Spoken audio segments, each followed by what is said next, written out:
Hi అండి, welcome to my channel smart స్నామ్. ఎలా ఉన్నారండి? అందరూ బాగున్నారా? అండ్ ఐ హోప్ మీరు అందరూ బాగుండాలి, అందులో నేను ఉండాలి అని మనస్ఫూర్తిగా కోరుకుంటున్నాను. వీడియోకి ఒక చిన్న లైక్ ఇచ్చి చూడడానికి ట్రై చేయండి. ఛానల్ని ఎవరైనా ఫస్ట్ టైం చూస్తుంటే సబ్స్క్రైబ్ చేసుకోండి. ఈరోజు థంబ్నెయిల్ చూసారు కదండి, నిజంగా చెప్తున్నాను, ఇలాంటి కామెంట్స్ చదివినప్పుడే అనిపిస్తుంది మానవత్వం ఇంకా ఉందా అనేసి. నిజంగా ఒక స్పెషల్ కిడ్స్ ఉన్న పేరెంట్స్ని తను ఎంత బాగా అర్థం చేసుకుంది అంటే రియల్లీ హ్యాట్స్ ఆఫ్ అని చెప్పాలనిపించింది నాకు. ఎందుకు అంటే ఇప్పుడున్న జనరేషన్లో మన సొంత వాళ్ళే మనల్ని అర్థం చేసుకోరు. అంటే వీళ్ళు ఈ పిల్లల విషయంలో చాలా బాధపడుతున్నారులే, వీళ్ళ విషయంలో చాలా ఇబ్బంది పడుతున్నారు, ఎందుకు మనం వీళ్ళని అనడము, ఇలా అసలు మన రిలేటివ్స్ కానీ మన వాళ్ళు కానీ ఎవరు కూడా అర్థం చేసుకోరు. అలాంటిది తను ఒక కామెంట్ పెట్టింది. అంటే కొన్ని బ్యాడ్ కామెంట్స్ వస్తూ ఉంటాయి, అంటే అర్థం చేసుకునే దాన్ని బట్టి ఉంటుంది. అఫ్ కోర్స్ అది నేను ఒప్పుకుంటాను. చాలామంది ఏదో ఒకటి అంటూ ఉంటారు కదా. సో అప్పుడు నాకు అంటే ఎగ్జాంపుల్ ఏంటంటే, ఇంట్లో అయినా సరే నేను హయాన్తో చాలా విసిగిపోయి ఉంటాను. అంటే వాడు చేసే పనికి వాడి వెనకలు తిరగడం, అన్ని పనులంతా చేసుకోవడము, సో వాడి విషయంలో చాలా విసిగిపోయి ఉంటాం కదా. సో అది అర్థం చేసుకోకుండా ఇంట్లో ఏదన్నా క్యాజువల్గా మాట్లాడినా కానీ అదేంటంటే మనకి ఎక్కువ టెంపర్ అనిపిస్తుంది. ఆల్రెడీ నాకు షార్ట్ టెంపరు అండ్ కోపము ఎక్కువే.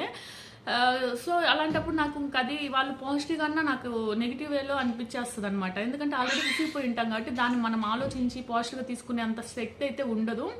సో అలా ఉండేదన్నమాట.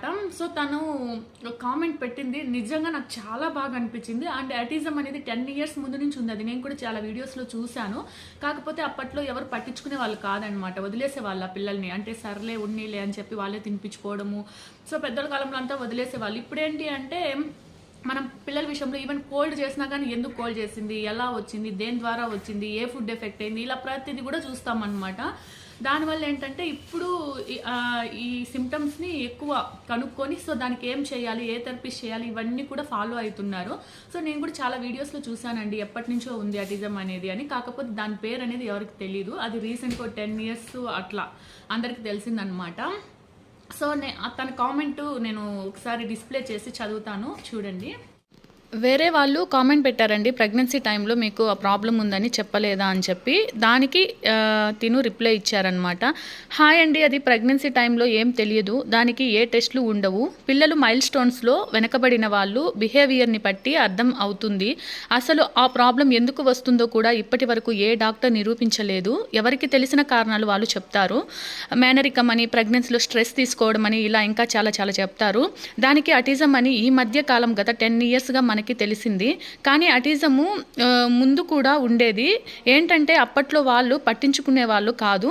ఇప్పుడు పేరెంట్స్ చిన్న విషయం కూడా పట్టించుకుంటారు. అప్పట్లో వాళ్ళు అలానే వదిలేసేవారు. వాళ్ళకి ఏ థెరపీస్ అవి తెలియక. కానీ ఇప్పటి పేరెంట్స్కి అన్నీ తెలుసు. ఏ చిన్న డౌట్ ఉన్నా గూగుల్లో, యూట్యూబ్లో చూసి కన్ఫర్మ్ చేసుకొని ఎవరి దగ్గర మీట్ అవ్వాలి అని ప్రయత్నం చేస్తారు. కానీ ఆ కిడ్స్ ఉన్న వాళ్ళకి చాలా పేషెన్స్ ఉండాలి. వాళ్ళని ఎదుటి వాళ్ళు అర్థం చేసుకోవాలి. ఆ పేరెంట్స్ ఆ పిల్లలతోనే విసిగిపోయి ఉంటారు. దానికి తోడు ఎదుటి వాళ్ళు కూడా ఏమైనా, అది చిన్న మాటే కావచ్చు కానీ ఆ కిడ్స్ పేరెంట్స్ది చాలా బాధ అనిపిస్తుంది. సో చూసారు కదండి ఆ డిస్ప్లేలో, అంటే తన అటిజం గురించి ఎంత బాగా చెప్పింది. అండ్ ఆ పేరెంట్స్ గురించి కూడా ఒక చిన్న విషయం కూడా అర్థం చేసుకోవాలి అని ఎంత బాగా మనల్ని అర్థం చేసుకుందో. Really thank you so much అండి. సో ఇంకొచ్చేసి చాలామంది మీరు ప్రెగ్నెన్సీ టైంలో చెప్పలేదా, టెస్ట్ చేయలేదా అని అడిగారు. బట్ దానికి అసలు ప్రెగ్నెన్సీ టైంలో చెప్పలేరండి. ఎన్ని టెస్ట్ చేసినా ఏం చేసినా అనేది నాకు తెలుసు. కాకపోతే వేరే వాళ్ళు ఒక కామెంట్ పెట్టారు, ఆ కామెంట్ కూడా చదువుతాను, చూడండి. సో ఇలాంటి టెస్ట్ చేస్తారని నాకు కూడా తెలియదండి. బట్ ఈ కామెంట్ చూసిన తర్వాత మీ అందరికి కూడా చాలామందికి యూజ్ అవుతుందని చెప్పి చదువుతున్నాను అనమాట. డిస్ప్లే చేశాను. లేదండి, క్రోమోజోమ్ టెస్ట్ చేస్తారు, అందులో తెలుస్తుంది ఇలాంటివి. ప్రెగ్నెన్సీ అప్పుడు ఉమ్మ నీరు తీసి టెస్ట్ చేస్తారు, ఏమైనా డౌట్ ఉంటే మాకు అలానే చేశారు అని చెప్పారనమాట. సో చూశారు కదండి. సో ఎవరైనా సరే ప్రెగ్నెంట్గా ఉన్న వాళ్ళు ఒకసారి ఆ టెస్ట్ ఏదో చేస్తారంట. సో అలా చేయడం వల్ల తెలుస్తుందని అంటున్నారు. బట్ అది ఎంతవరకు నిజం ఏంటి అనేది నాకు తెలీదు.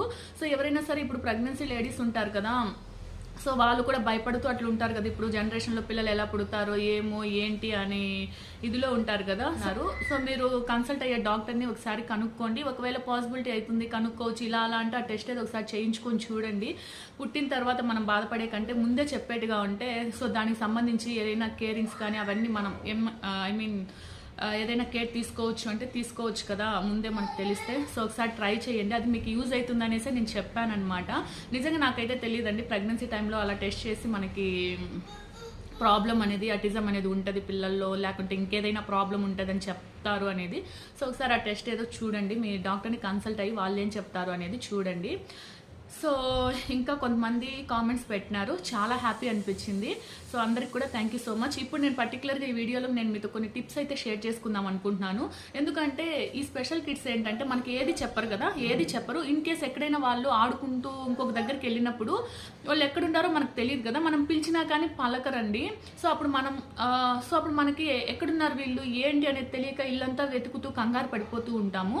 సో నేను హయాన్ విషయంలో కొన్ని టిప్స్ అయితే ఫాలో అయ్యాను. నాకు హయాన్ విషయంలో చాలా జరిగాయి ఇలా, అందుకని కొన్ని టిప్స్ ఫాలో అయ్యాను. ఎలా అంటే వీడు ఇంట్లోనే ఉంటాడు, హాల్లో కానీ లేదా బెడ్రూమ్లో కానీ కూర్చోంటాడు, అది నేను చూస్తాను. చూసి కూడా కావాలని హయాన్ ఎక్కడున్నావు అని చెప్పి వాడిని చూసి కూడా చూడనట్లు ఇల్లంతా వెతుకుతాను అనమాట. 1కి 10 సార్లు 20 సార్లు పిలుస్తాను.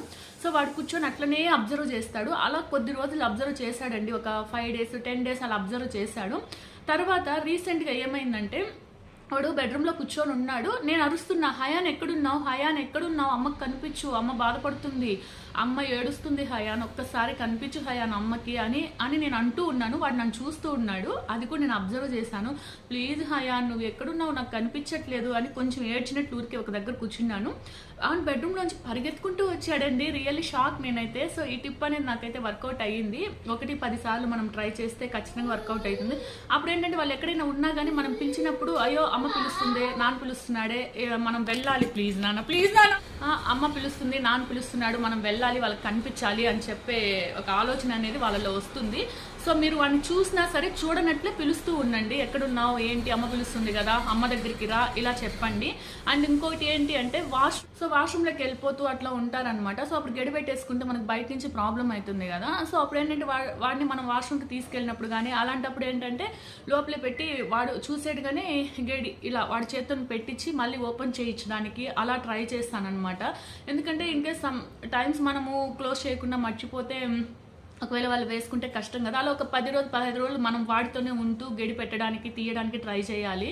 అండ్ ఇంకో విషయం ఏంటంటే వీడు వాష్రూమ్లోకి వెళ్ళిపోతాడనమాట. అప్పుడు ఏంటంటే నేను బయట నుంచి డోర్ వేసేస్తానంటే లాక్ లేదు చెప్పాను కదా, వాడు వేసుకునే పాసిబిలిటీ ఉండదు. సో ఆ హోప్తో ఆ ధైర్యంతో వేస్తాను. ఒకవేళ మీకు మళ్ళీ మిడిల్లో గడి ఉండి డోర్ వేసేస్తే వాళ్ళు లోపల వేసుకున్నారంటే ప్రాబ్లం అవుతుంది, అందుకే క్లియర్గా చెప్తున్నాను. సో వాష్రూమ్లో ఉంటాడు. అప్పుడు నేను ఏంటంటే బయట నుంచి గేట్ పెట్టను, అదే క్లోజ్ చేసేసి డోర్ కొంచెం వారగా ఓపెన్ చేసి, హయాన్ ఏం చేస్తున్నావు, లోపల ఎక్కడున్నా, ఒక్కసారి డోర్ ఓపెన్ చేయనా, అమ్మ రావాలి కదా లోపలికి, ప్లీజ్ హయాన్ నాకు భయం వేస్తుంది, ఒకసారి డోర్ ఓపెన్ చేయి హయాన్ అలా అంటే వాడు అక్కడ చేసే పని అంటే వాటర్ తిప్పేయడము లేకుంటే ఏదో ఒకటి ఉంటుంది కదా. సో అక్కడి నుంచి వచ్చి కింద కూర్చొని కొద్దిగా కనిపిస్తుంటుంది కదా, ఆ డోర్ తీయడానికి, గడి లాగడానికి, ఆ ఓపెన్ చేయడానికి ఎంత ట్రై చేస్తాడు తెలుసా అండి. సో ఇలా నాకు చాలా టైం పట్టింది, బట్ ఇప్పుడు కొంచెం వర్కౌట్ అవుతా ఉందన్నమాట. సో ఇలా చిన్నవి మనం నేర్పించుకుంటూ ఉంటే వాళ్ళలో మార్పు అనేది వస్తుంది. సో నేను మీకు చెప్పాలి అనుకున్నాను ఇలాంటి చిన్న టిప్స్, ఎందుకంటే వాళ్ళు ఎక్కడైనా వెళ్ళినప్పుడు మాట్లాడలేరు, సో మనం పిలిచినా పలకలేరు కాబట్టి ఇలాంటివి ట్రై చేస్తే వాళ్ళు మనం పిలిచినప్పుడు మన దగ్గరికి వచ్చే ఛాన్సెస్ ఉంటాయి. సో ఇవన్నీ కూడా నేను ఫాలో అవుతున్నాను కాబట్టి మీకు చెప్పాను. అండ్ నేను పర్టికులర్గా అయితే మెసేజెస్ చూసి చాలా హ్యాపీ ఫీల్ అయ్యాను. మీరు కూడా పాజిటివ్గా తీసుకోండి అబ్బా నేను చెప్పేవి, నేనేం నెగిటివ్గా చెప్పుకోవట్లేదు.